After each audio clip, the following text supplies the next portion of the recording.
영천불교대학 법회를 시작합니다. 모두 자리에서 일어나 합장해 주시기 바랍니다. 먼저 3기 우례와 반야심경을 공독하겠습니다.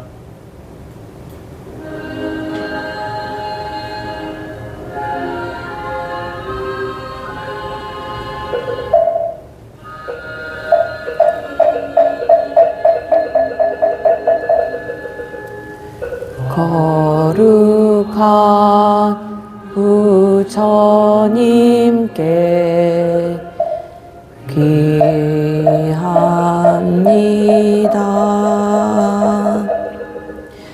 거룩한 가르침에 귀합니다.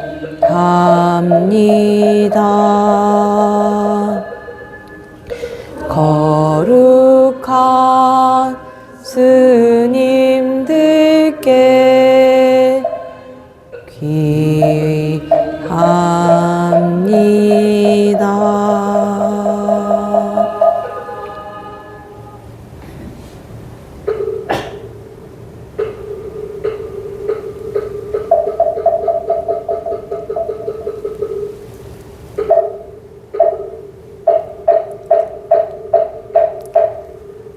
화반야 바라밀다 심경관자제보살이 금반야 라밀다를 행할 오니 홍한 것을 비추어 보고 각 고통에서 건너느니 사리자여 세기공과 다르지 않고 이색과 다르지 않은 색이고 공이요 공이고 색이니 수상행식도 그러 사리자여 모든 법은 공하여 나지도 멸하지도 한 더럽지도 깨끗하지도 않으며 늘지도 않느니라. 그러므로 공 가운데 색이 없고 수상행식도 없음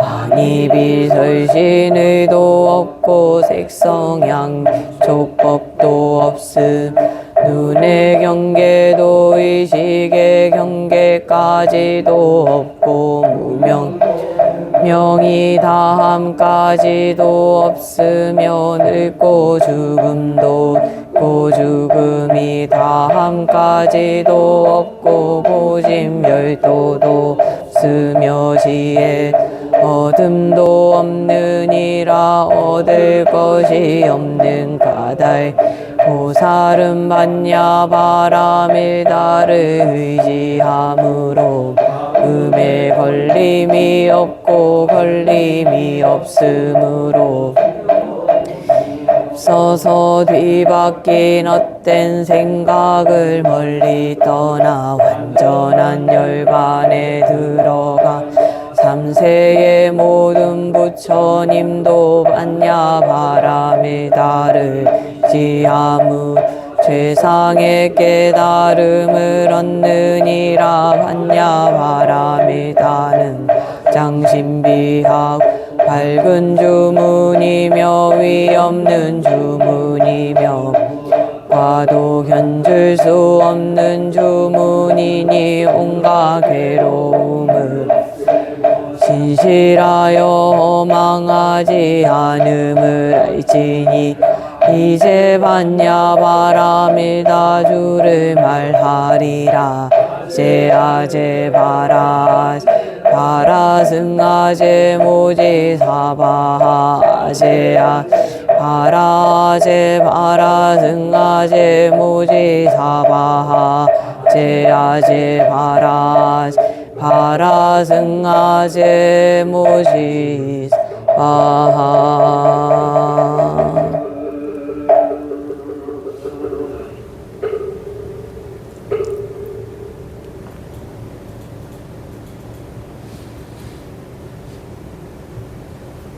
법을 설해 주실 스님을 청법 걸어 모시겠습니다.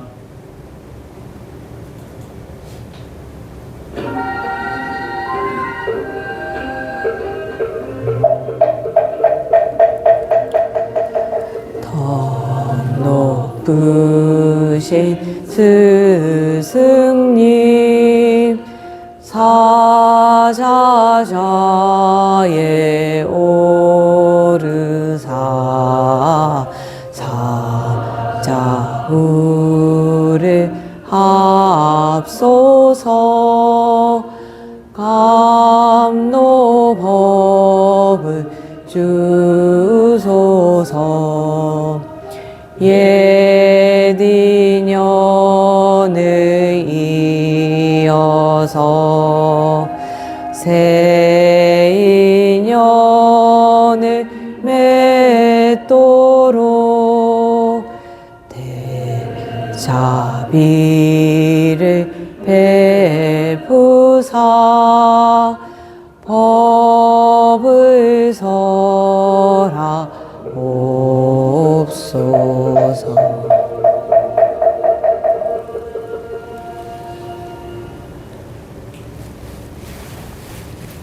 목탁에 맞추어 전체로 붉게 합장 3배의 예를 올리겠습니다.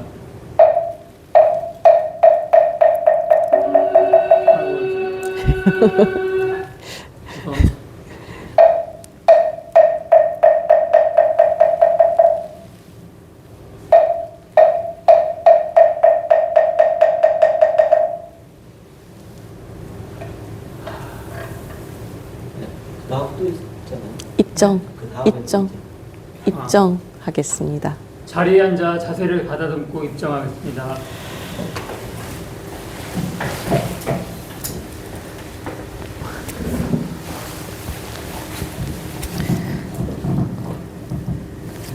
절하니까 절할 때 음악이 살짝 나오니까 이렇게 대단한 사람 나올 때 둥하고 북이나 이렇게 쳐주는 것 같이 그렇대요. 오늘은 뭔가 좀 거룩하게 시작하는 것 같습니다. 오랜만에. 자, 오늘은 부처님 생애 22번째. 아, 그러네요. 왕비 케마 출가하는 거 하겠습니다. 요때가 부처님이 이루신 6년 된 마다가 라자가 돼요. 빈비사라 왕이 그 부인이 좀 많았습니다. 옛날 왕들은 부인 많잖아요. 제일 유명한 부인이 위제희 부인. 그 외대희 뭐 이렇게 본말로는 말하는데 이 위제희가 마코살라의 딸이고 또 코살라국의 왕인 바세나띠의 왕의 누이입니다. 아들이 아자타사투인데요. 혹시 전에 관부량수경 혹시 강의할 때 여러분도 들으셨나 모르겠는데 뭐 약간 이제 그냥 충분히 말해도 된다니까 포기하는 마음으로 그냥 막 이런 얘기도 하고 지나가겠습니다. 이게 이런 데는 안 나오거든요. 부처님 생애나 이런 데는. 그 위제이하고 빈비사라 왕의 아들 아자타사투는 아버지를 죽이고 엄마를 감옥에 가둬요. 그게 완전히 그냥 이런 폐륜이 없습니다. 처음에 이 아자타사투의 스승이 대바다타거든요. 대바다타는 항상 부처님보다 자기가 잘났다고 생각해서 이제 승단을 이제 부처님을 몰아내고 자기가 이제 승단의 최고의 자리에 오르려고 이제 야망을 품은 사람이었어요. 그래서 아자타사투한테 이 대바다타가 계속 바람을 넣은 거예요. 아버지 오래 사시니까 니 언제 왕 되겠냐 이렇게 하면서 영국 같은 경우에 엘리자베스 여왕이 거의 90세까지 살아서 그 아들이 왕 되려니까 지금 70세에 왕 됐잖아요. 자기 엄마는 20대에 여왕 됐는데 그것처럼 너도 나이 들 때까지 왕 못 될 수도 있다면서 막 바람을 넣은 거죠. 그래서 아버지를 죽이려고 하고 어머니도 죽이려고 하고 뭐 그런 게 일어나거든요. 여기서는 이제 그 얘기를 제가 하려고 하는 게 아니고 이렇게 된 데는 전생에 인연이 있다고 합니다. 들어보셨나 모르겠는데요. 이 위제이 부인하고 빈비사라 왕 사이에는 아이가 생기질 않았어요. 그러니까 막 기도하고 막 이렇게 안 생기니까 누군가가 와서 이제 그 예언자죠. 와서 이제 곧 그 아들이 될 인연이 있는데 그 아들이 될 인연이 아직 죽지 않고 지금 아직 살아 있는 거예요. 그러니까 자기 아들이 되려고 하면 죽고 새로 태어나야 되잖아요. 그래서 누구냐고 그랬더니 산에서 돌을 닦고 있는 도인이 한 명 있는데 그 도인이 죽고 나면 이제 이 두 사람의 아들로 온다는 거예요. 빈비사라 왕이 참 사람 좋은 사람인데 그때는 왜 그런 생각을 했는지 모르겠는데 그래 그 사람 언제 죽냐 그랬더니 3년 뒤에 죽는다는 거예요. 나는 그렇게 아들을 오랫동안 기다려서 아들을 볼 시간이 없다 라고 하면서 그러면 지금 죽으나 나중에 3년 뒤에 죽으나 똑같지 않느냐 이러면서 죽여버려요. 그 도인을 가서. 그러니까 이게 빈비사라 왕이 그 아자타사뚜를 전생에 죽인 사람이 되는 거예요. 그러니까 아자타사뚜가 새로 태어나서 자기를 죽인 과보가 있으니까 아버지를 죽이게 되는 거죠. 그 위제이 부인도 감옥에 있다가 갇히게 되거든요.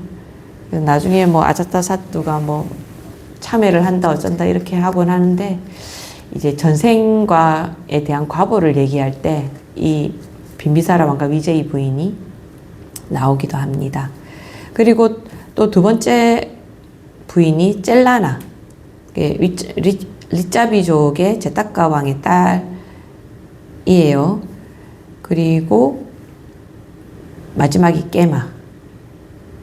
이 깨마는 맞다국의 사갈라 공주인데 이 사람은 다른 사람들이 다 중림정사 가서 부처님 뵙고 부처님 뵙지 않는다 하더라도 아 중림정사가 좋다더라 하는데도 안 가는 사람이었어요.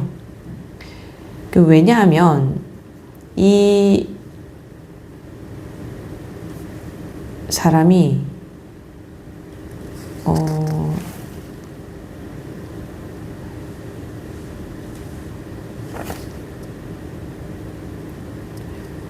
제가 뒤에 사람이랑 헷갈렸어요. 공주인데 이 사람은 자기 너무 예쁘다 보니까 영원히 자기를 좋아해 이렇게 자기가 예쁘고 이러고 영원히 사랑을 받을 거라고 착각을 한 거예요. 근데 어느 날 중림정사를 다녀온 여인들이 야, 너 말고는 다 갔다 왔다 이런 노래를 불러요. 나중에 251쪽 보고 어떤 노래인지 한번 보세요. 그래서 그 말을 들으니까 갑자기 마음이 동하는 거예요. 그래서 찾아가요, 중림정사를. 그래서 언제 찾아가느냐면 모두가 다 탁발을 나가고 그 중림정사가 비어있을 때 찾아가거든요. 그런데 저 멀리에서 보니까 어떤 부처님이 계시는 거예요. 그러니까 아 잘못 찾아왔나? 라고 생각하는데 그 옆에 있는 여자가 너무 예쁜 거예요. 이 깨마 자체도 너무 예쁘잖아요.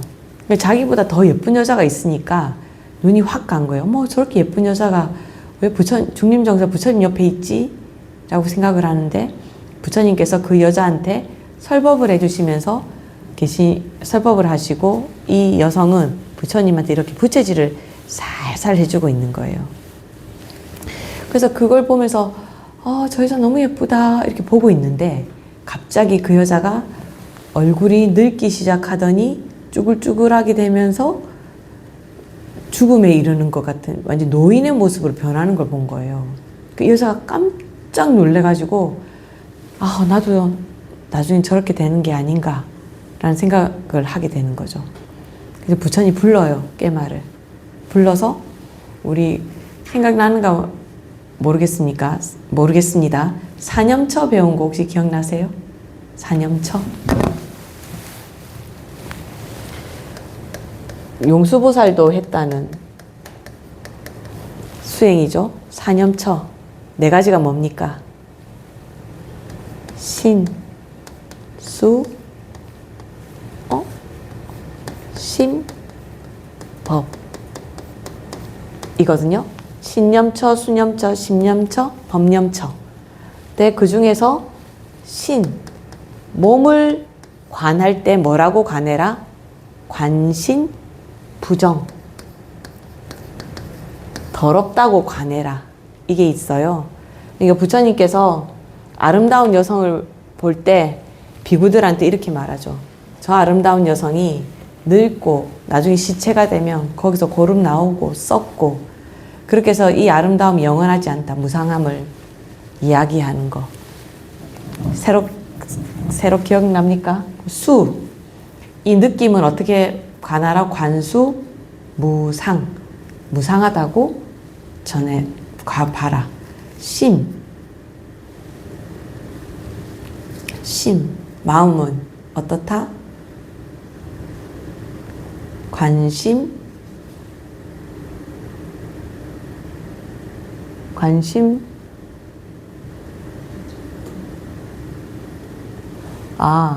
관수시고인가 보다. 느낌이 좋다, 나쁘다 이렇게 하지만은 모든 것이 다 고통이다. 그리고 관심에는 다 무상하다. 마음은 늘 있는 게 아니고 무상하다. 그리고 관법을 하되 뭐라고 봐라? 무아라고 봐라. 모든 법에는 내가 없다. 라는 거거든요. 그러니까 몸을 볼 때 부정하다고 봐라. 이렇게 말하는 건데 그 부분을 부처님께서 이 깨마한테 설법을 해주시는 거예요. 그래서 설법을 들은 이 깨마는 결국은 빈비사라 왕에게 가서 나 출가하고 싶어요. 라고 이야기를 하고 빈비사라 왕이 엄청 거대하게 마지막을 마차 타고 나라 다 돌아다니게 하고 그렇게 하면서 출가를 허락해 줍니다. 그래서 지혜 제일 비구니가 됩니다. 우리 그 비구 스님들 중에서 지혜 제일은 누구였나요? 지혜 제일 사리불이었죠, 그죠? 사리불. 그런데 지혜 제일 비구니는 깨마다. 그 깨마가 출가를 하니까 우리 뭐 SNS 같은 거 보면은 인스타그램 같은 거 보면 예쁜 사람이 하면 다 따라하고 싶잖아요. 깨마가 출가하니까 깨마가 출가를 하는 거 보니까 진짜 부처님 법 좋은가 보다 이러면서 마다가다국 여인들이 출가를 하게 됩니다. 비자야 비구니의 고백은 그냥 한번 볼만하니까 257쪽 한번 볼까요? 257쪽. 비자야라는 비구니가 있었어요. 근데 이 비구니는 유혹을 떨치지 못해가지고 몇 번이나 머리를 길렀다 깎았다 길렀다 깎았다 이걸 반복을 해요. 집에 갔다가 아이고 또 출가해야지 하고 왔다가 그래서 4번인가 5번인가 정사를 뛰쳐나갔는데 그 한 비구니 스님이 이렇게 가르쳐 줬대요. 밑에 보면 257쪽에 있는 중간에 보면 비자야 마음을 가다듬고 잘 관찰해 보세요. 제가 이 부분을 왜냐하면 12처 18개 했던 거 기억납니까? 6근 12처 18개 이거 복습이거든요. 6가지 감각기관 뭡니까? 6가지 감각기관 안, 이, 비, 설, 신, 의 그리고 인식대상 뭡니까? 색, 성, 향, 미, 촉, 법 그리고 이것이 2개를 합쳐서 뭐라고 한다? 12처 12처라고 하고 그리고 인식작용이 있어요. 안식, 이식, 비식 안이비 설신이에다가 식자라는 거 다 붙이면 그것이 육식 그리고 그 육식 그러니까 앞에 12처 플러스 육식을 한 게 무엇이다? 18가지가 되니까 18개 그리고 4가지 존엄한 진리 사성제 뭡니까? 고, 집, 멸, 도 그리고 5가지 훌륭한 성근 5가지 능력과 깨달음을 얻는 7가지 방법 8가지 바른 길 이게 37조도법 있는 거 있죠. 5근, 5력,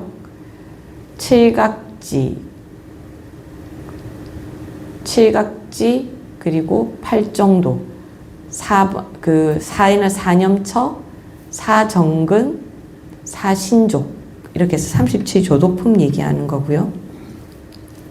비구니 스님의 말씀에 따라 가르침을 실천하는 저는 그날 초저녁에 전생의 일을 모두 알았습니다. 한밤중에 천안을 얻었습니다. 그리고 새벽이 밝아올 무렵 무명의 암흑덩이를 산산이 부수었습니다. 온몸에 환희심과 안락함이 충만한 채 나날을 보냈습니다. 이래 만에 고단한 두 다리를 풀었습니다. 이 고단한 두 다리를 풀었다는 말이 무슨 말이냐면 계속 왔다 갔다 했잖아요. 그럼 이제 고단하게 왔다 갔다 하지 않고 이제 깨달음에 머무르게 됐다 이라는 말이죠. 그러니까 이 비자야 비구니를 통해서 우리가 배울 게 뭐냐면 우리가 지금 생각하면 아이고 이거 법문을 들어도 뭔 말인지 모르겠다, 공부가 안 되는 것 같다 이렇게 하더라도 지난번에 제가 그 참을 인자 얘기하면서 말씀드린 거 있죠. 우리는 인욕이라고 하면 이 욕자가 욕되다 욕자기 때문에 욕됨을 그냥 참는다 이렇게만 하잖아요. 근데 어떻게 하면 인욕 바람이 될까요? 인욕 바람이 되는 이유가 뭐예요? 우리가 인이라는 말을 할 때 제가 뭐라고 했는지 혹시 기억나십니까? 우리가 화를 낸다. 그런데 화를 참는다. 그럼 이거 화를 갖고 있으니까 벌써 참는 순간 화가 사라지나요? 화가 그대로 있죠. 인이라는 말은 진이다 라는 뜻이 있어요. 그럼 이 인욕바람이래는 화를 참는 것처럼 나쁜 것을 참는 것도 있지만 뭐도 있냐 하면은 부처님의 가르침을 내가 비록 알지 못한다 하더라도, 그죠? 알지 못한다 하더라도 화가 날 때 참는다고 하면 사라지지 않는 것처럼 내가 모르지만 이것을 늘 내 속에다가 지니고 있어야 되는 거예요. 내가 알든 모르든 모르겠어 그냥 버려버릴래가 아니고 모르겠지만 그래도 계속 갖고 있을래가 돼야 된다는 거예요. 그것이 부처님 법에도 우리는 인욕을 해야 된다라는 말이에요. 그러니까 이 비자야 비구니 같은 경우에도 처음에 자기가 잘 모르니까 왔다 갔다 했지만 한 비구니의 설법을 듣고 갑자기 깨달은 이유가 뭐겠습니까? 그 가르침을 버리지 않았기 때문이에요. 잘 모르면 나갔다가 근데 그 가르침 안에 있으니까 깨닫고 싶으니까 어떻게 돼요? 다시 들어오잖아요. 그러니까 여러분들도 이게 불교 배워봐도 소용없네? 절대 그렇지 않다. 내가 지니고 이것을 계속 내 마음속에 가지고 꼭 담고 있다 보면 그것이 어느 순간 어떻게 된다? 씨앗이 땅속에 있다가 싹을 트는 것처럼 내 안에서 갑자기 싹을 트게 돼요. 그러니까 아까 제가 육근이 뭡니까? 이러니까 바로 안이비설신이 천천히 들으니까 그거구나라는 거 알고 처음에 불교대에 오셨을 때 안이비설신이 스님 뭐 저렇게 뭐 말을 많이 했지 뭔 소리야 했는데 이제는 사성제 보진멸도지 이렇게 딱딱딱 육근 육식 하면은 딱딱 뭔가가 좀 개념은 잡히잖아요. 그런 걸 계속 지니고 있다 보면 알게 된다. 그래서 비자야 비구니의 고백 부분은 우리가 불교 개설에서 봤던 12처 18개 육근 육식도 다 알 수 있는 부분이어서 제가 한번 말씀드렸고요. 이 꼬산비는 그 마가다 서쪽에 끝에 있는 나라여가지고 부처님이 사와띠에 머무르실 때는 꽤나 먼 곳에 있는데도 부처님의 가르침을 듣고 싶어서 이 꼬산비의 세 상인 엄청난 부자예요. 이 부자들이 부처님 법문을 들으러 옵니다. 그러니까 부자들이니까 뭐부터 하고 싶겠어요? 막 자기 돈 자랑하고 싶지 않겠습니까? 자기 갖고 있는 것을 부처님께 바칩니다. 그러면서 보름 동안에 무엇을 한다? 문법. 우리가 법을 듣는 것을 문법한다 이렇게 말해요. 보름 동안에 부처님 법문을 듣습니다. 그리고 듣고 나서는 이제 부처님께 약속을 드려요. 꼬산비에 부처님 정사를 마련해 놓을 테니까 오셔서 꼭 뭐 해달라고 설법을 해주십시오 라고 해서 꼬산비에는 세 상인이 왔잖아요. 꼬산비에 세 개의 정사가 생겨요. 이거는 외울 것까지는 없지만 부처님의 정사가 기원정사와 중림정사 외에도 이렇게 부처님을 위해서 정사를 짓는 제가자들이 많았다. 그런데 이 꼬산비는 신흥종교의 배타적이었어요. 그리고 어떻게 된다? 신흥종교에 대해서 배타적이란 말은 뭐예요? 옛날 종교를 지키고 가꾸어 나가려고 한다는 거잖아요. 그러니까 이게 불교가 나오기 전에 원래 종교가 베다였죠. 바라문 종교. 그래서 바라문이 훨씬 더 교세를 넓히던 곳이었는데 부처님이 이 정사가 생기니까 가셔서 교세를 넓히려고 합니다. 그 중에 한 사람이 이제 라따빨라라는 사람이 있었는데요. 이제 이 새 꼬산비에 이 새 거상이 가서 부처님 법문을 듣고 오고 그런 소문이 듣고 하니까 라따빨라가 너무 출가를 하고 싶은 거예요. 근데 어느 부모가 자기 아들을 그 빈비사라 왕이 아들을 너무 얻고 싶어서 그 죽여서까지 아들을 빨리 보려고 하는 것처럼 인도 사람들한테는 아들이 중요하거든요. 그 아들 하나 있는 아들이 출가를 한다는데 그걸 좋아할 사람이 누가 있겠습니까? 근데 이 라따빨라는 너무 출가를 하고 싶으니까 방바닥에 들어 누워가지고 일어나질 않아요. 먹지도 않고 자지도 않고 계속 때를 쓰는 거예요. 출가할 거야, 출가할 거야. 그러니까 부모님이 이러다 얘 죽으면 어떡하지? 그래서 제가 그냥 부모님을 걱정시켜라고는 말했는데 사실은 협박한 거죠. 나 출가 안 시켜주고 죽으면 나 죽을 거야 이런 것처럼. 그래서 부처님께 출가를 허락합니다. 그러니까 이 라따빨라가 부처님께 아라한이 되고 나서 우리 고향에 돌아가서 우리 부모님을 교화시켜 주세요 하고 부탁을 드려요. 그러니까 부처님께서 뭐라고 하느냐 하면은 그럴 필요 없다. 네가 가서 그곳에 가서 부처님을 교화하도록 해라. 이렇게 해서 이제 아라한이 된 뒤에 고향으로 돌아와서 부처님을 교화합니다. 자, 이게 지금 뒤에 나오는 이야기랑 자꾸 헷갈려가지고 부처님한테 부탁을 한 게 아니고 그냥 아란이 되고 나서 그냥 부모님께 가서 이제 부모님 교화하게 돼요. 그리고 또 우데나 왕의 왕비가 꼬산비의 우데나 왕이 불교의 호의를 가지도록 하는데 사마와티 왕비가 굉장히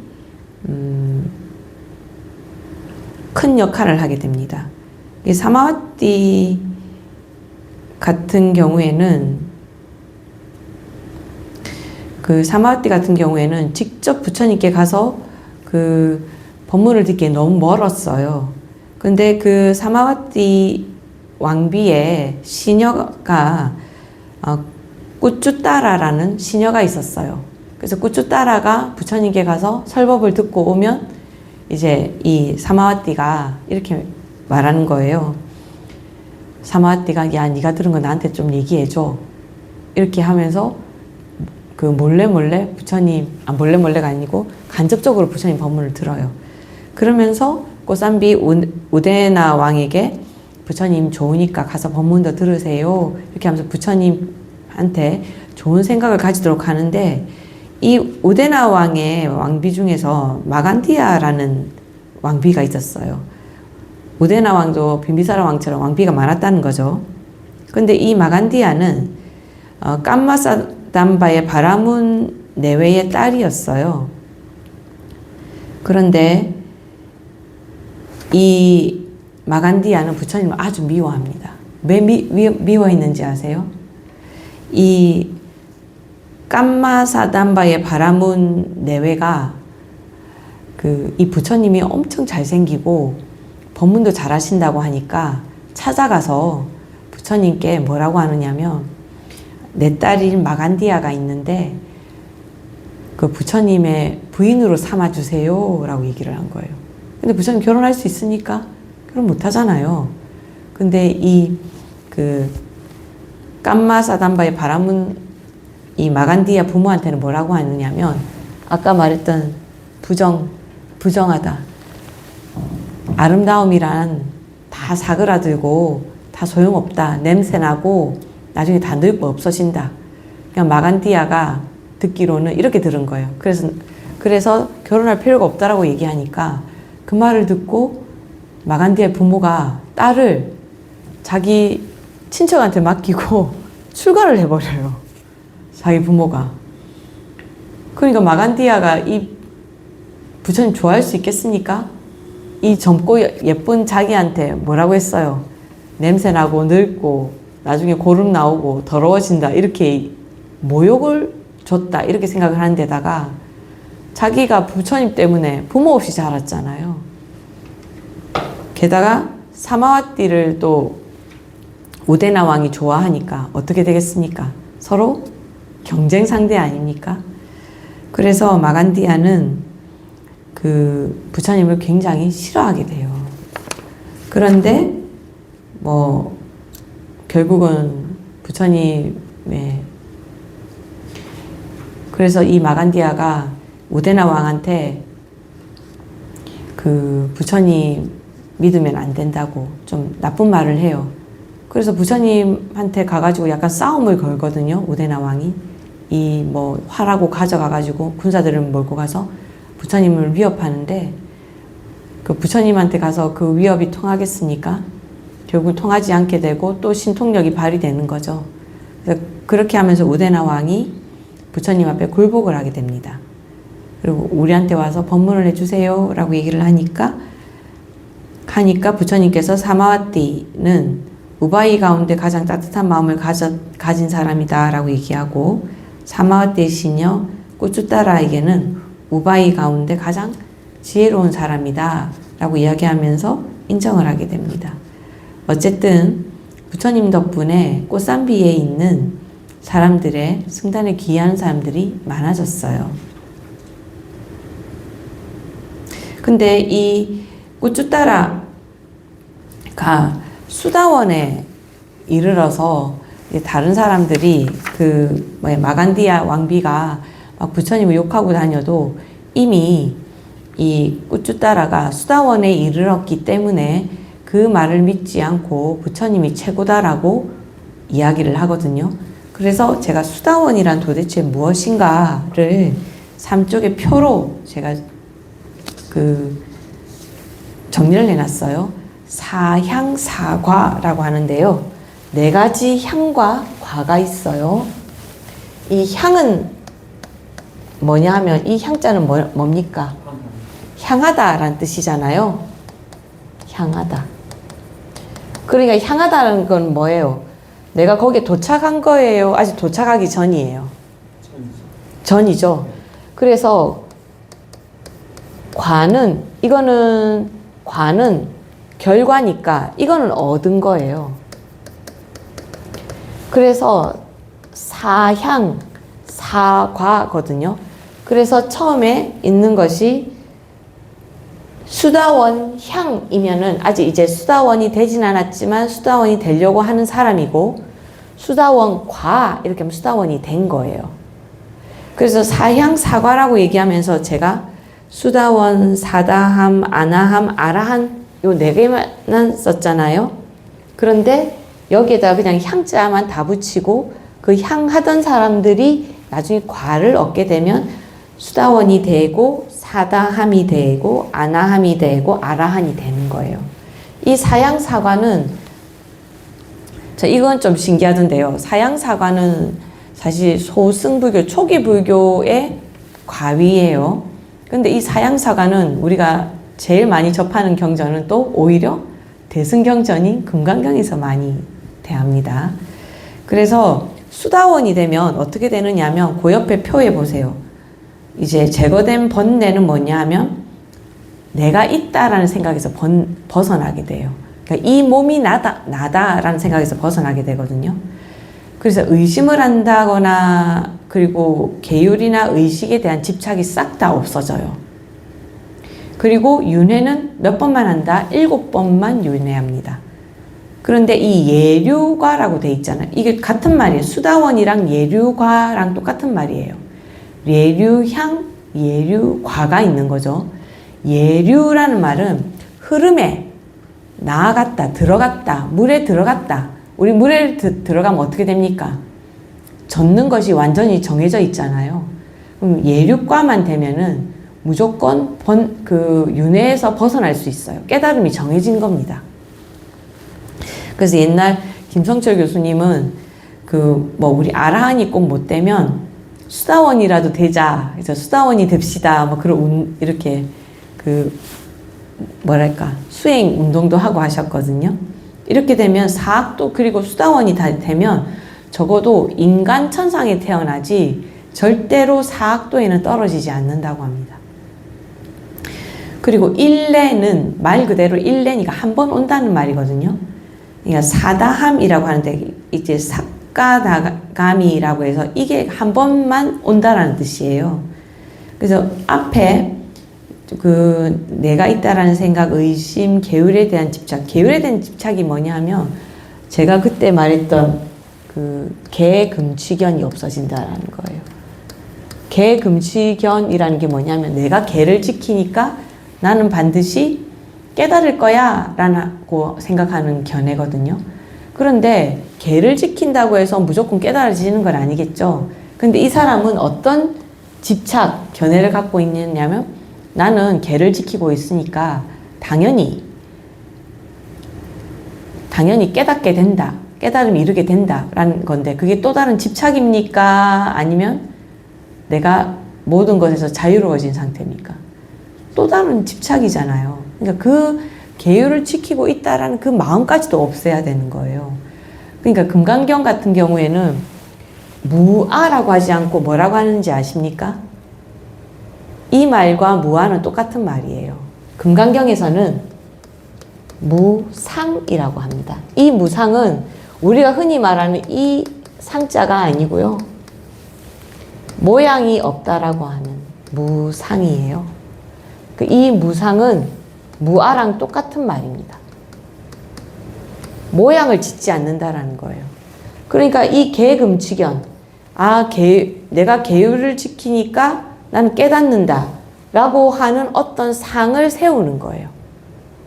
그걸 금강경에서는 아상, 인상, 중생상, 수자상 4가지 얘기하잖아요. 그걸 다 없애는 게 무상. 그게 바로 무아.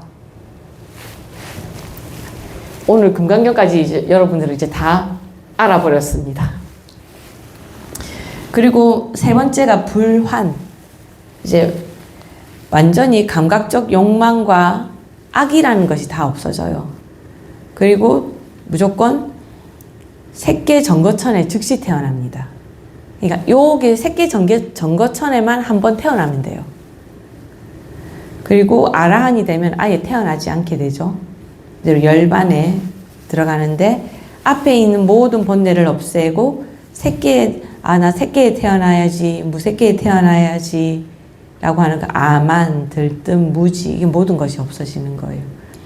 그래서 우리가 이게 수다원이 뭐지, 사다함이 뭐지, 아나함이 뭐지 라고 할 때 그 기준이 되는 게 뭐냐면 어떤 번뇌가 남아있느냐인 거예요. 그럼 다시 말하면 수다원은 뭐가 아직 남아있다는 겁니까? 그 사다함, 아나함, 아라한이 끄는 이 세 칸에 있는 번뇌가 아직 남아있다라는 뜻이에요. 그럼 사다함은 뭐가 남아있습니까? 아나함과 아라한이 끊어낸 요게 남아있다라는 거고, 그래서 앞에 거는 이렇게까지 얘기하면 너무 깊이 들어가니까 그만 말합시다. 이거 우리 오화분결, 오상분결이라는 게 있어요. 이게 분결이라는 말로 해가지고 번뇌를 나타내거든요. 그럼 너무 어려운 말이니 가지 맙시다. 이렇게 표를 보면서 알 수 있다. 그리고 윤회가 몇 번 남았나 알겠죠? 그래서 부처님의 법이 아완띠까지 가는데요. 아완띠는 약간 그 아프리카랑 좀 가까운 데인가 봐요. 짠따 빠쪼따 왕은 까짜나하고 우리 가전년 들어보셨죠? 가전년하고 이 7명의 사신을 보내서 부처님을 좀 모시고 오라고 또 사신을 보냅니다. 우리 사신을 보내면 어떻게 됩니까? 함흥차사가 아니고 출가차사가 되죠. 그죠? 출가를 해서 돌아오지 않게 되죠. 근데 특히 까짜나 같은 경우에는 우째니 출신의 국사 아들인데 흑인이었대요. 그러니까 부처님 제자 중에 누구도 있었다? 흑인도 있었다. 그리고 파견된 이 모든 사람들이 출가를 하는데 아까 제가 헷갈렸던 부분 요거예요. 이제 이 까짜나가 자기가 깨닫고 나서 맞다. 우리나라 왕이 부처님 모시고 오라 했지가 생각이 난 거예요. 그래서 부처님께 이거 보세요. 이렇게 가버려요, 얘가. 제가 크게 얘기하면 들리겠죠? 이거 충전 안 시켜놓은 것 같아요. 그래서 이 부처님께 우리 왕이 사실은 내 출가해서 잊어버렸는데 원래 우리 왕이 부처님을 우리나라에 모셔오라 했어요. 가시죠. 이렇게 말해요. 그러니까 부처님께서 뭐라고 하시냐면 야 깠잖아. 너만 가도 된다. 더 이상 내가 갈 필요가 없다. 이렇게 해서 깠잖아를 보냅니다. 그래서 아완띠에 깠잖아가 가는데 여기서 우리 또 복습할 게 나와요. 저번에 우리가 부처님이 개를 주실 때 맨 처음에 부처님은 뭐라고 하셨습니까? 비구가 오면 비구야 어서 오라 이렇게 하면 바로 출가가 됐다 했죠. 근데 좀 더 사람들이 출가하는 수가 많아지고는 뭘 하게 만들었습니까? 삼귀 부처님께 법에 스님들께 귀의합니다라는 걸로 개를 줬다고 했어요. 그런데 이제 더 사람이 많아요. 이제 2,500명 되고 뭐 3,000명 되고 이렇게 하니까 뭘 한다 했습니까? 세 사람의 스승 3사와 7명의 증명하는 법사가 있어야 된다고 그랬죠. 이 3명 기억나십니까? 첫 번째 어이구 화상아 하는 화상, 두 번째가 교수사, 세 번째가 갈마사가 필요하다고 했다 그죠? 화상은 뭐 하는 사람입니까? 은사 스님이랑 좀 비슷해서 처음에 출가해서 뭘 해야 되는지 옷을 마련해주고 뭐 그런 걸 하는 사람이에요. 그럼 교수사는 뭘 하는 사람이냐? 계를 알려주고 법에 대해서 알려주는 사람이 교수사였어요. 그럼 갈마사는 누구냐? 계를 받으러 갔을 때 그 절차를 마련해주는 스님을 갈마사라고 합니다. 그리고 나머지 7명은 이 사람이 계를 받았습니다라고 증명을 해주는 7명의 비구스님을 얘기해요. 그런데 아완띠는 아까 그 깠자나가 가전년이 흑인이라고 한 것처럼 부처님 계신 곳에서 굉장히 멀리 떨어져 있고 여기는 불법이 흥하지가 않겠죠. 그러니까 3, 4 정도는 억지로 모실 수 있다 하더라도 7증을 모시지 못하는 경우도 있지 않겠습니까? 그래서 부처님께서는 그걸 어려움을 얘기하니까 그래? 그러면 3, 4는 꼭 있어야 되고 그죠? 제머리 중은 제머리 못 깎죠? 그럼 누가 있어야 된단 말입니까? 적어도 화상은 있어야 된다는 거죠. 그리고 법을 알려주는 교수사도 있어야 되지 않습니까? 그죠? 계율을 알려주는 사람. 그리고 갈마할 때 그 의식을 마련해주는 사람도 있어야 되잖아요. 3, 4는 꼭 있어야 되는데 대신에 증명하는 법사를 2명만 해도 된다라고 하는 3, 4, 2증을 허락하게 됩니다. 그리고 여기는 검고 딱딱한 아완띠의 토지, 아프리카 비스무리한 그런 거니까 뜨거운데 맨발로 다니겠습니까? 그러니까 두꺼운 신발을 신도록 허락을 해줍니다. 그리고 원래는 부처님 처소에서는 보름에 한 번 정도 목욕을 하게 했어요. 왜냐하면 목욕을 자주 하다 보면은 이게 내 몸에 있는 이나 이런 것을 자주 죽이게 되잖아요. 생명을 좀 덜 죽이게 하기 위해서 씻는 것도 보름에 한 번 정도. 그리고 꼭 생명이 또 아니더라도 계속 씻는 거를 2,000몇 명이 막 가서 씻는 한날 1시에 씻는다고 생각해 보세요. 그날 뭐 빨래하러 가는 사람들 다 빨래 못하고 그럴 거 아닙니까? 그러니까 이게 사회를 위해서도 보름에 한 번 씻는데 이 아완띠는 더워요. 땀을 많이 흘리고 그 위생 문제도 있잖아요. 그러니까 보름보다 더 자주 씻게 해줍니다. 그리고 이불 같은 경우에도 아프리카나 이런 데 식물이 잘 자라겠습니까? 지난번에 티벳에서는 왜 조장을 한다고 했죠? 티벳은 너무 척박해서 이건 나무도 잘 안 자라요. 보이차가 왜 티벳 사람들이 차를 많이 마시는지 아십니까? 그리고 생고기를 먹어요. 왜 생고기를 먹는지 아세요? 생고기와 차가 아니면 비타민을 섭취할 것이 없어요. 이 피가 질질 나는 이 생고기에서 비타민이나 무기질이나 철분이나 이런 걸 섭취할 수가 있대요. 그러니까 티벳은 거의 식물이 자라질 않거든요. 그래서 그 차가 맨 처음에 중국에서 차가 오다가 이게 너무 티벳까지 오는 길이 너무 먼 거예요. 비도 맞고 막 이렇게 하다 보니까 차가 썩었어요. 근데 이게 썩은 차라도 이 티베트 사람들에게는 비타민을 섭취하고 이게 뭐랄까 식물을 섭취할 수 있는 유일한 게 차잖아요. 너무 아까우니까 썩은 차라도 마시자 하고 마셨는데 맛이 의외로 괜찮은 거야. 그래서 보이차가 나오게 됐다고 합니다. 차마고도 들어보셨죠? 차를 운반하는 길을 차마고도라고 하잖아요.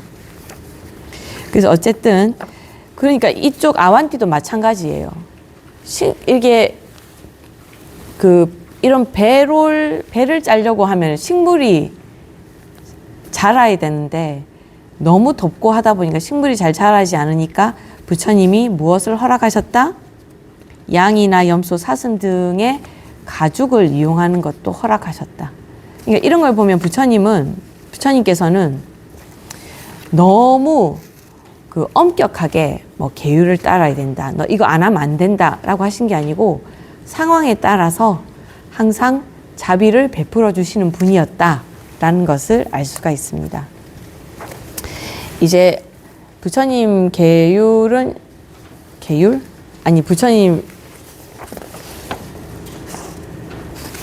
부처님 생애는 요 정도로 하고요. 오늘은 불교 개설 지난번에 못했던 걸 좀 빨리 봐야 돼가지고 지난 시간에 했던 거 4쪽 기억나십니까? 열의 10호 보기로 했는데 63쪽에서 63쪽 불교 개설 63쪽 한번 볼까요?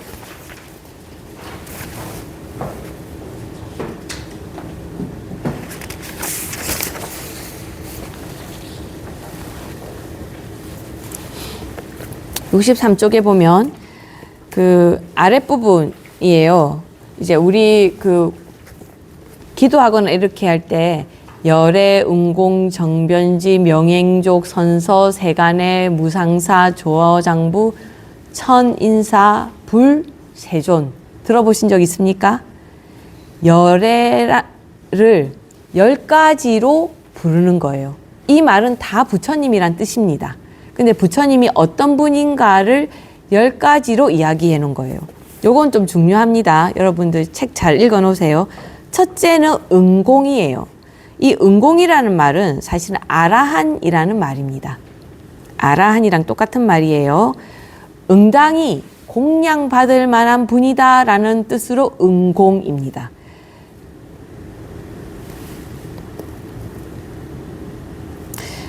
그래서 여기 써져 있죠. 모든 이들로부터 공양받을 자격을 충분히 갖춘 분이다.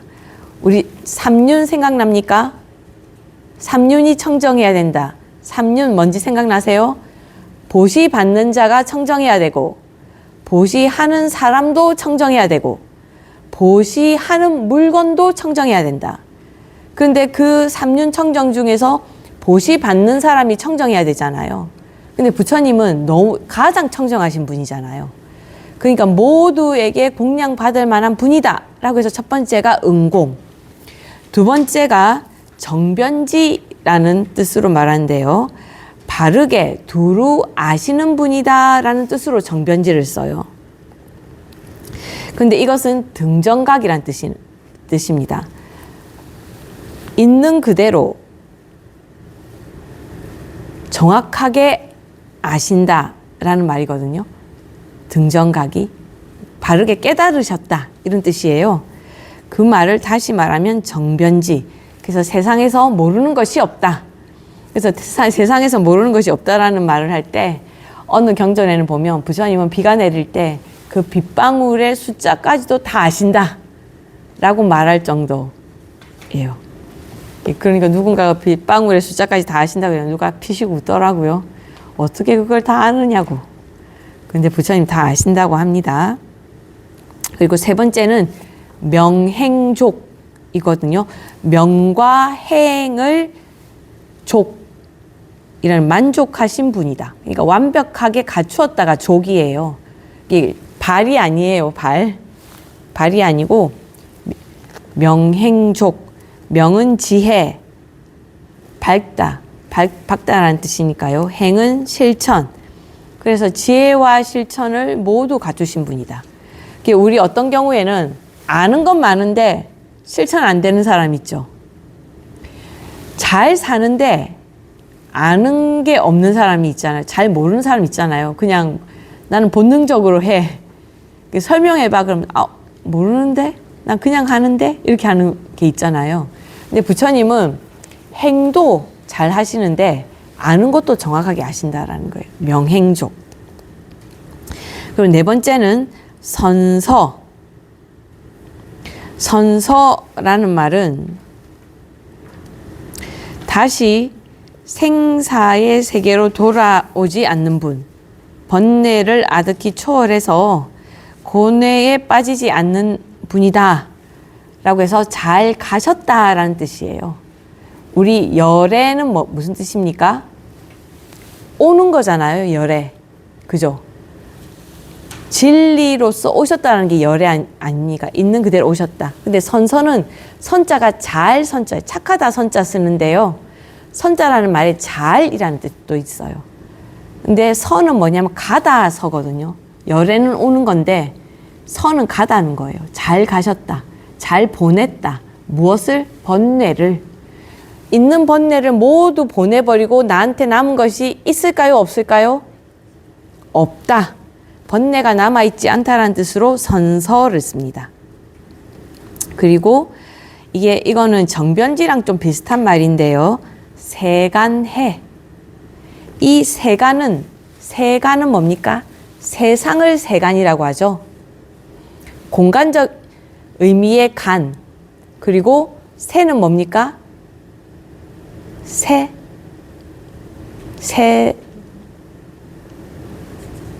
과거, 현재, 미래, 시간의 세.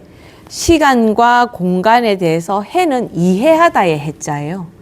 모두 다 안다, 이해했다, 통달했다. 그래서 세간에는 세상의 모든 일을 잘 이해하신다, 잘 아신다 라는 말로 세간해. 그리고 무상사인데요. 무상사는 이 사자가 스승사자가 아니고 선비사자입니다. 그러니까 우리가 보통 선비다라고 이야기할 때는 좀 좋은 사람, 점잖은 사람, 잘 아는 사람, 이런 사람을 선비라고 하지 않습니까? 그런데 그 선비들 중에서 무상이 아까 이 상도 아니고 이 상도 아니에요. 무슨 상이냐면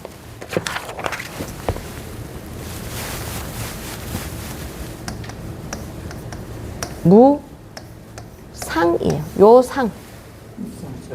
위가 없어요. 위가 없으면 뭡니까? 최고. 그러니까 선비들 중에서 최고다. 그러니까 그리고 저는 이게 자꾸 선비라고 하는데 불교에서 사를 쓸 때는 이게 사실 선비라기보다는 여러분 대사라는 말이 무엇과 똑같다고 배웠는지 기억나십니까? 제가 맨 처음 시간에 말씀드렸는데 보살을 대사라고 합니다. 보살을 대사. 그걸 말하자면 무상사,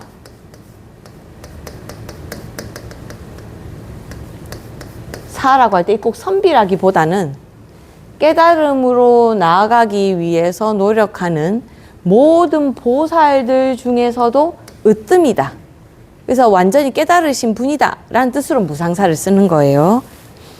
자, 이게 선비사를 쓰느냐 뭘 쓰느냐에 따라서 엄청 헷갈릴 수도 있겠다. 그죠?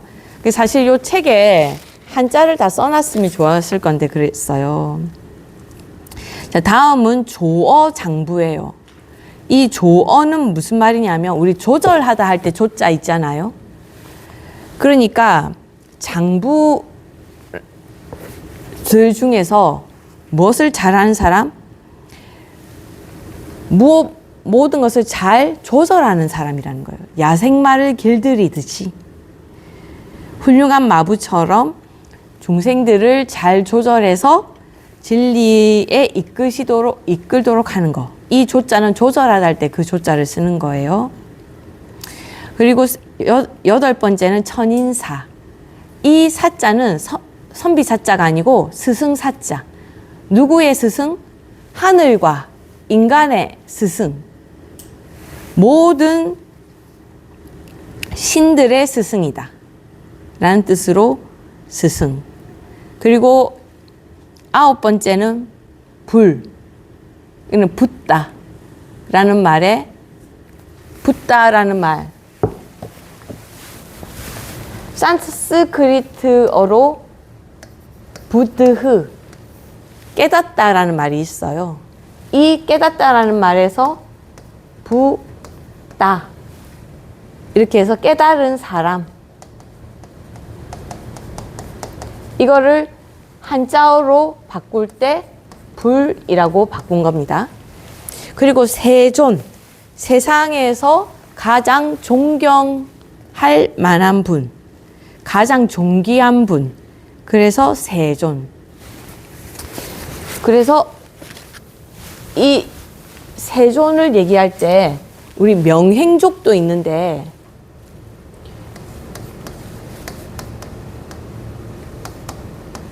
양족존이라는 말도 쓰거든요. 세존. 양족존 들어보셨습니까?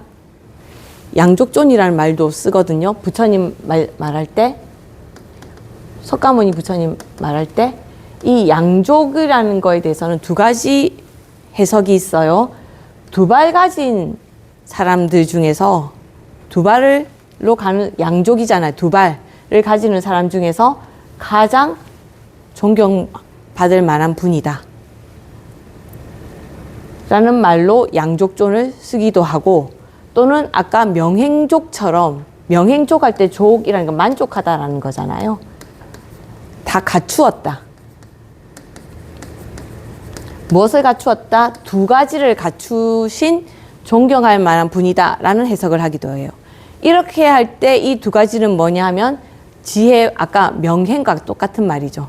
지혜와 실천, 지혜와 자비라고 해. 지혜와 자비 두 가지를 모두 갖추신 분이다 라는 걸로 양족존을 쓰기도 한다. 그렇게 해서 여기 조금 중요한 겁니다. 요거는, 이런 거는 좀 시험에도 나올 만한 것이죠. 그리고 부처님의 10가지 위실력이 65쪽에 나와 있거든요. 한번 볼까요? 부처님은 어떤 위실력이 있는가? 첫 번째, 65쪽 아래쪽에 봅시다. 옳은 경우와 옳지 않은 경우를 여실히 아는 힘. 저도 진짜 이거 있으면 좋겠어요. 내가 주식에 투자해도 되는가 안 해도 되는가, 이걸 여실히 아신다는 거잖아요. 저는 이게 왜 제가 주식 얘기했지만, 저는 옛날에는 조주 스님 같은 경우에는, 조주 스님 들어보셨죠? 끽다고 하시는 분, 차나 마시고 가라 이렇게 말씀하신 분. 그 스님은 제자로 받아주십시오 하고 가면은 차나 마시고 가라 하고 안 받아주셨대요.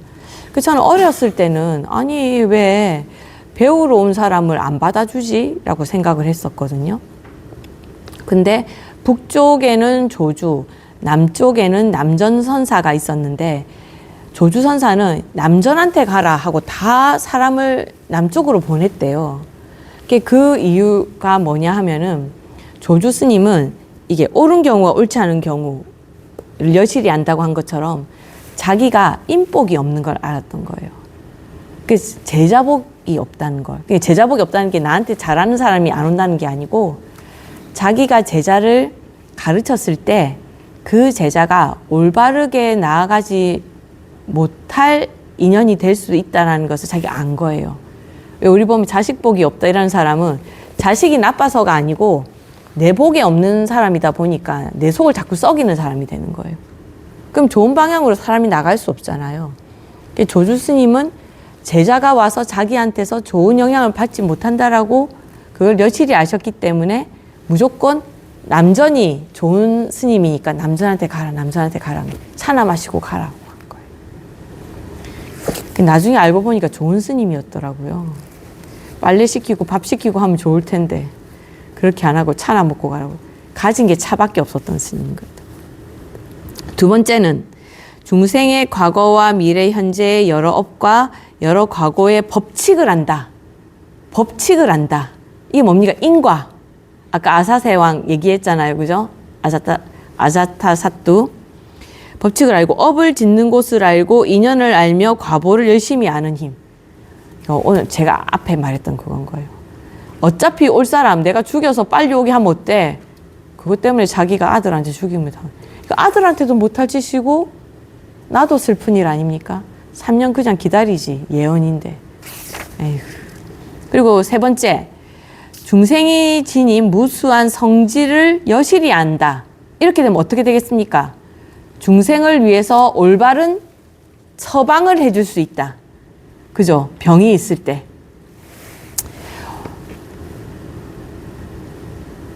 저는 의외로 오늘 우리 서울에서 그 강의가 있었거든요. 그래서 저도 이제 우리 교수님 강의 들으러 갔는데 처음 보는 분이 온 거예요. 그래서 어머 어떻게 오셨어요? 라고 하니까 자기는 이제 마취과 의사였는데 퇴직을 하고 죽음에 대해서 알고 싶어서 그리고 자기가 호스피스 병동에도 있다 보니까 죽어가는 사람을 위해서 무슨 말을 해줘야 되나 배우기 위해서 동국대학교 불교학과에 들어가서 공부를 하고 있다라는 거예요. 의사면 얼마나 많이 배웠습니까? 그런데 중생의 무수한 성질을 알지 못하니까 부처님께 배우러 오는 거예요. 그리고 네 번째, 중생의 여러 가지 의욕과 의향을 여실히 아신다. 그러니까 난다한테는 야 예쁜 여자 만나게 해줄게. 그리고 아까 깨마한테는 뭘 가르쳐줬습니까? 아름다운 거 다 소용없다. 다 늙고 없어진다. 가르쳐줬잖아요. 그리고 다섯 번째, 근기에 대해 높고 낮은 모습을 여실히 아신다. 그러니까 파세나띠한테는 뭘 가르쳐줬습니까? 왕이 국민을 위해서 취해야 할 행동을 알려줬지 사성제 안 알려줬거든요. 그리고 또 그 시하 장군은 자기한테 공양을 올린다 해도 올리지 마라. 개종하지 마라. 그죠? 그 사람한테 맞는 법칙을 주셨잖아요. 그리고 모든 중생이 도달하는 길을 여실히 아신다. 그래서 대기설법 하셨죠? 근기에 따라. 그리고 여러 선정, 해탈, 삼매의 더럽고 깨끗한 모습을 분별하여 여실히 아신다. 분별하여 여실히 아신다. 이것을 두리뭉실하게 아는 게 아니고 이거는 이거, 저거는 저거 딱딱 아신다라는 거예요. 여러 전생의 한 생애 내지 무량겁을 여실히 아신다. 모든 중생의 갖가지 생사하는 모습을 여실히 아신다. 모든 번뇌가 다 한 것을 여실히 아신다. 이 말은 뭐예요? 번뇌라는 것은 없애지 못하는 것입니까? 없앨 수 있는 것입니까? 없앨 수 있다라는 것을 안다라는 거예요. 우리에게도, 우리 중생에게도 뭐가 있다? 희망이 있다. 우리도. 진짜 이 부분 너무 중요한 부분이었는데 제가 지난 시간에 설명을 못 드리고 가서 오늘 설명을 드리고, 자, 오늘 할 부분 불교 개설. 오늘 할 부분은 불법승 삼보에 대한 믿음인데요. 저는 이걸 우리 아까 그 비자야 비구니한테 이야기하는 그 비구니 설법 중에서 이제 37조도품을 얘기했잖아요. 37조도품이 37개인 경우가인 것이 처음이 우리가 아까 배웠던 사념처, 저번에 사정단도 했을 거예요. 사정단은 뭐냐면 선과 악을 알아서 기억나시나 모르겠습니다.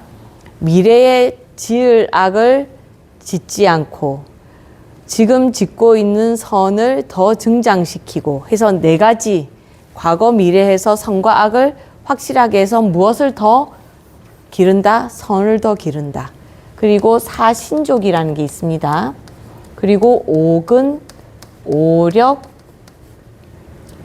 칠각지, 팔정도 이렇게 해서 37조도품이거든요. 근데 이 오근, 오력의 첫 번째가 신이에요. 믿는 거. 무엇을 믿는다? 부처와 중생이 다르지 않다라는 걸 믿는다. 그거는 뭡니까? 이 믿는다라는 게, 자, 스님을 믿으십시오. 나만 믿기만 하면 모두가 가난에서 벗어날 것입니다. 믿느냐 하는 그 사이비 교주들에게 믿을 것이냐 이렇게 하는 이 믿음이 아니고, 부처님이 무엇을 말씀하셨습니까? 중생이 뭐가 된다고 했어요? 깨달으면 부처가 된다고 했잖아요. 이 사실을 믿으라는 거예요. 다른 걸 믿으라는 게 아니고. 그래서 이 부처님 불법승 삼보에 대한 믿음, 이 믿음이 정말로 중요합니다. 그 중에서도 부처님 돌아가실 때도 이렇게 말씀하시거든요. 부처님, 이제 우리가 누구를 믿고 살아야 됩니까? 하니까 법에 의지하라. 그리고 아무도 믿지 마라. 네 자신에게 의지하라. 이렇게 말씀하시거든요. 자등명, 법등명 이렇게 말씀하시거든요. 근데 법이라는 것에 몇 가지가 있느냐면 3가지가 있다라는 겁니다. 자, 우리 삼장이라고 하거든요. 우리 삼장법사라는 말 들어봤죠? 왜 삼장법사냐면, 삼장법사가 여러 스님이 있습니다. 삼장 누구 하면, 우리는 보통 서유기에 나오는 그 삼장법사, 그 삼장법사만 삼장법사인 줄 알잖아요.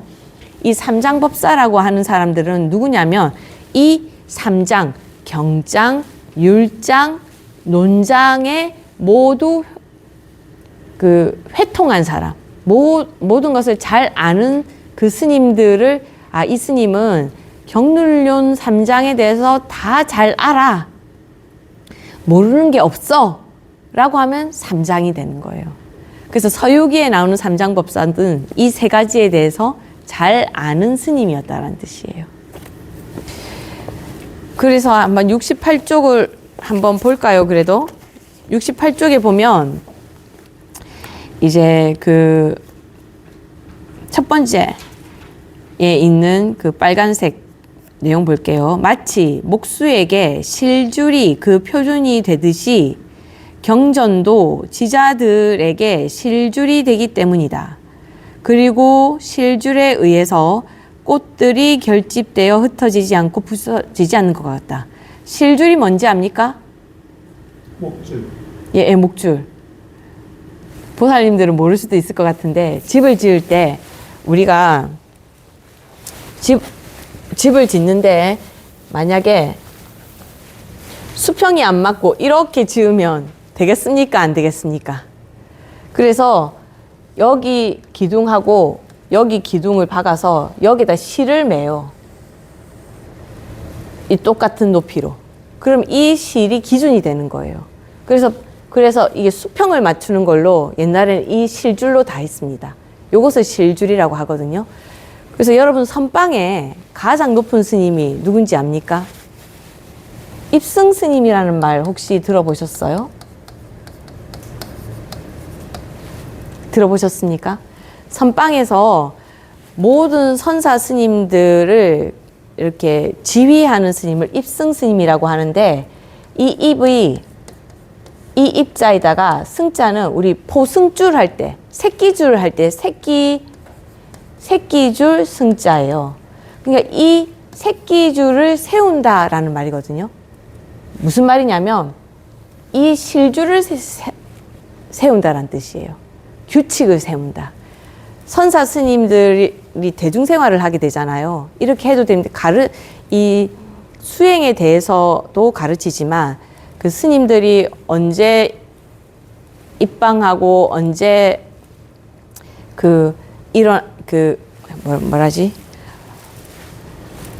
언제 입선하고 언제 방선하고, 입선, 이쪽이 잘 안 써지네요. 입선, 방선이라는 말이 있어요. 방자는 해방할 때 방자고, 입은 들어가다 입자예요. 그래서 선에 들어갈 때와 선에서 나올 때, 이런 걸 다 시간부터 시작해서 모든 생활을 세우는 스님이 입승 스님이거든요. 그러니까 기준을 만드는 거예요. 그러니까 이 경은 뭐가 된다?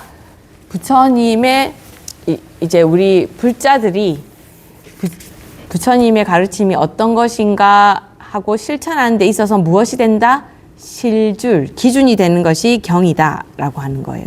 경전이다. 그 밑에 것도 읽어볼까요? 모든 경전을 두루 읽고 외우고 익히되 그 뜻을 깊이 이해하고 그 법을 순종하여 마침내 어기거나 빠뜨림이 없으면 그는 그 인연으로 말미암아 열반에 이르게 될 것이다. 왜냐하면 그는 바른 법을 자기 것으로 삼았기 때문이다. 이 말이 약간 자등명인 거예요. 이제 부처님 경전을 읽고 내 것으로 삼는 거죠. 그러면 나는 남의 말을 믿는 게 아니고 경전을 읽은 또는 스승에게서 가르침을 얻은 그것으로 나의 기준을 세운다라는 뜻이거든요. 그러니까 대반열반경에 나오는 거, 그 69쪽에 있는 것도 한번 읽어볼까요? 부처님 돌아가실 때 이런 말씀하시는 거예요. 누구를 의지해야 됩니까? 라고 말하니까 법에 의지하고 사람에게 의지하지 말며 뜻에 의지하고 말에 의지하지 말며 지혜에 의지하고 지식에 의지하지 말며 요의경에 의지하고 불요의경에 의지하지 마라. 이 요의경과 불요의경의 뜻은 뭐냐면, 요의경이라는 것은 뭐냐면 정법을 얘기해요. 불요의경은 뭐냐면 부처님 법이 아니고 다른 법, 부처님 법이라고 인정되지 않은 법들 있잖아요. 그런 거 믿지 말라는 거예요. 그래서 이 경률론 3장 중에서 논서가 어떤 경우에는 불요의경이 아닌가 하고 가끔씩 딴지를 경우도 있는데, 이 논서는 뭡니까? 부처님 경전에 대해서 스님들이 해석을 해놓은 거거든요. 근데 이것을 우리의 기준으로 삼을 수 있냐 없냐 라고 논쟁이 일어날 수 있겠죠. 그런데 이 논장을 3장에다 집어넣는 이유가 뭐냐면, 부처님 법은 중생과 부처님이 같은 법을 깨달을 수 있는 거잖아요. 그러니까 이 선사 스님들 중에서, 앞에 스님들 중에서도 깨달음의 도가 깊어서 부처님 법을 잘 이해했다면 지금 부처님이 안 계신 세상에서 지금 있는 상태에서 해석을 잘 내어놓을 수 있다라고 생각을 하는 거예요. 그래서 만약에 그 논에서 이야기하는 거하고 경에서 이야기하는 거하고 내용이 다를 수가 있어요. 그럼 우리는 뭘 믿어야 됩니까? 맞습니다. 경을 믿어야 됩니다. 논은 가끔씩 그 부처님의 딱 말씀이 아니기 때문에 그 스님 입장에서 필요에 의해서 한 말일 수도 있거든요. 그래서 이 책에도, 이 개설에도 뭐라고 돼 있냐면, 경장과 율장은 부처님이 직접 말씀하신 것이고 논장은 부처님의 말씀이라기보다는 이제 그 뒤에 스님들의 말씀이다 라고 이야기를 하고 있습니다. 수행의 기준은 법과 지혜가 되는 거예요. 근데 이제 경전을 독송하고 전하라, 이것이 이제 불법성 삼보에 대한 믿음을 실천하는 길인데요. 경전이 84,000가지로 굉장히 많잖아요. 왜 그러냐면 불교 자체가 사람마다 다 이해하는 근기가 다르죠.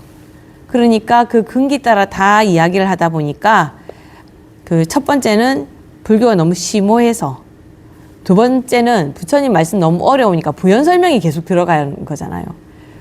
예를 들어서 첫 번째 화엄경을 얘기했는데 부처님께 부처님 그 말 모르겠어요. 이거 좀 설명 좀 해주세요. 이러면은 처음에는 화엄경이었다가 그 다음번에는 화엄경에 대한 해설처럼 또 나오니까 또 다른 경전이 되는 거예요. 말하자면 그렇다는 거예요. 그리고 시대 변화에 따라서 새로운 경전이 탄생하기 때문에, 이걸 보고 어떤 사람들 아니 경전이 어떻게 탄생할 수 있느냐 이렇게 얘기하는데, 뭡니까? 시대에 따라서 요즘 스님들 중에서 이렇게 되냐 안 되냐 얘기하는 것 중에 그 개그맨이 스님 옷 입고 나와서 막 하는 그 스님 이름 뭐더라? 유진 스님? 그 스님이 저랑 똑같은 옷을 입고 나와요. 그래서 어떤 스님들이 아니 저 스님은 아무리 조조계정에서 인정했다고는 하지만 스님하고 똑같은 옷을 입어도 돼? 걔도 안 받고, 이 사람은 이 옷 벗고 나가면 이제 직업이니까 뭐 이렇게 디제잉 하고 막 이렇게 행사하고 나서는 나가서 머리도 기르고 가정에 돌아가고 스님들하고는 다르잖아요. 근데 스님 옷하고 같이 입어도 돼? 라는 논란이 있는 거예요. 저도 약간 이런 데 완장을 찬다거나 좀 구별을 하면 좋겠다라는 생각도 저도 들기도 하던데, 그런데 왜 조계종에서 스님도 아닌 사람한테 스님처럼 그런 옷을 입고 대중 앞에 서는 기회를 줬겠습니까? 요즘 젊은 애들이 이 불법을 어려워하니까 이렇게 뛰고 놀고 하는 걸로 불교랑 좀 가깝게 하기 위한 거잖아요. 근데 우리 계율에 그게 있습니다. 삼위가 되면 계율에 노래하고 춤추는 곳에 가지 마라 그래요. 그런데 뉴진 스님은 뭐 해요? 노래하고 춤추잖아요. 계율을 어기는 거예요. 근데 요즘 시대상이 안 된다라는 거죠. 오히려 막 더 하라고 하고 있잖아요, 지금. 그런 문제가 좀 있다. 그래서 제가 이거는 맨 첫 시간에 제가 설명드린 건데요. 초기 경전으로는 아함경과 니까야가 있습니다. 아함경은 전승되어 온 부처님 말씀이라는 아가마라는 말에서 온 거예요. 아함이란 말이 아가마에서 온 건데요. 쭉 전해져 내려왔다는 건데 이 아함경은 그 한문으로 번역되어 있는 거예요. 그래서 스님들이 전 지역을 다니면서 여기서 부처님 말씀 뭐라고 했어? 여기서는 뭐라고 했지? 그 내용들을 다 모아서 한자로 번역한 것을 아함경이라고 하고요.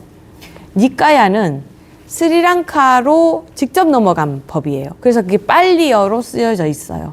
그것을 니까야라고 해서 부처님 말씀 모음집이다라는 뜻이 니까야의 말뜻이 부처님 말씀 모음이란 뜻이에요. 이게 뭐 결국 부처님 말씀 모음이 무슨 말입니까? 경전이라는 말이죠. 니까야가 경전이라는 말입니다.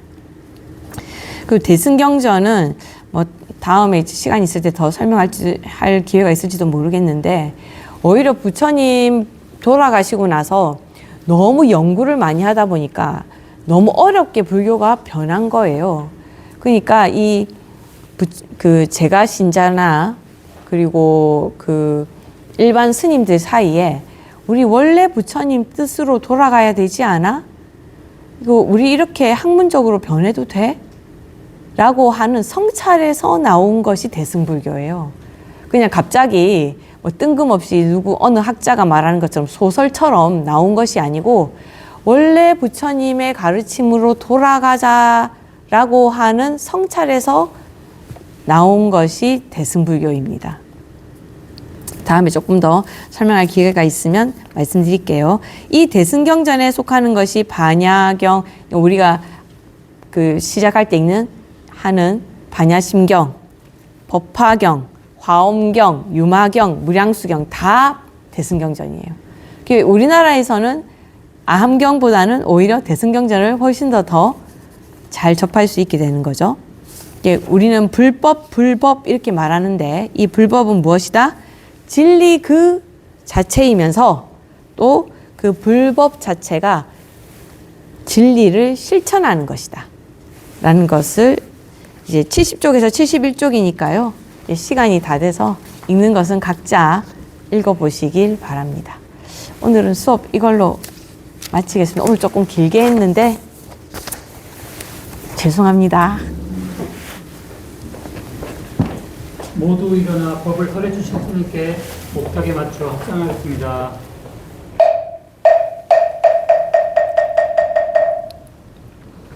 감사합니다.